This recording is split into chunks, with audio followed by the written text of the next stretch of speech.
Bismillahirrahmanirrahim. Assalamualaikum warahmatullahi wabarakatuh.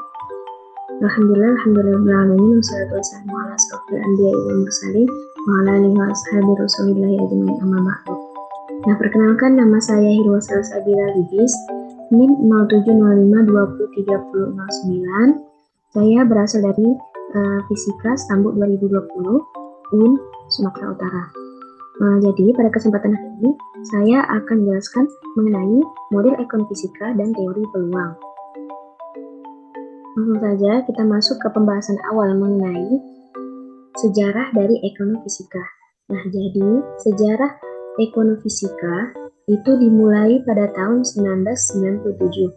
Nah, ranah keilmuan manusia telah bertambah dengan terbitnya istilah ekonomi fisik, yaitu ekonomi fisika. Nah, tahun itu dipandang menjadi penanda bahwa ekonomi fisika baru lahir.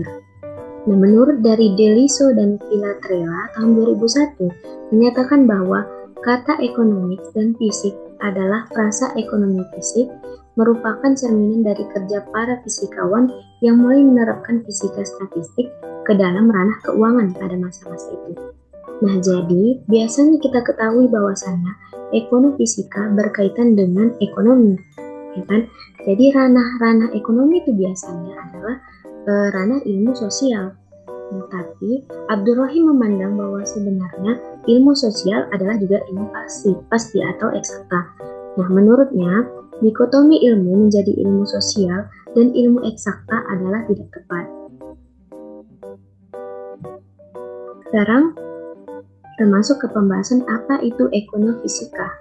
Nah, ekonomi fisika kita ketahui terdiri dari kata ekonomi dan fisika. Nah, untuk pengertiannya, ekonomi fisika merupakan ilmu tentang upaya menyelesaikan ekonomi dan kaidah atau konsep fisika. Nah, jadi ada pemanfaatan konsep fisika untuk menyelesaikan atau memecahkan masalah ekonomi.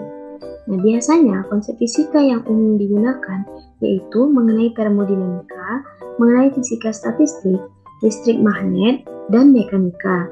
Nah, semua dari konsep itu tujuannya adalah untuk memecahkan masalah-masalah ekonomi yang tidak bisa dipecahkan oleh para ekonom itu sendiri. Nah, jadi beberapa variabel-variabel dalam ilmu ekonomi yang umum digunakan adalah seperti pajak, suku bunga, harga, pendapatan, konsumsi, tabungan, biaya produksi, jumlah produksi, inflasi, pengangguran, jumlah permintaan, jumlah penawaran, dan lainnya. Melalui hasil penelitian, sejumlah variabel-variabel ekonomi mempunyai analogi dengan beberapa besaran fisika. Di antaranya adalah entropi analog dan fungsi produksi, suhu analog, dan tingkat pendapatan. Nah, itu menurut Jürgen Minkes tahun 2006. Nah, oke. Kemudian kita masuk kepada pembahasan tentang model ekonomi fisika.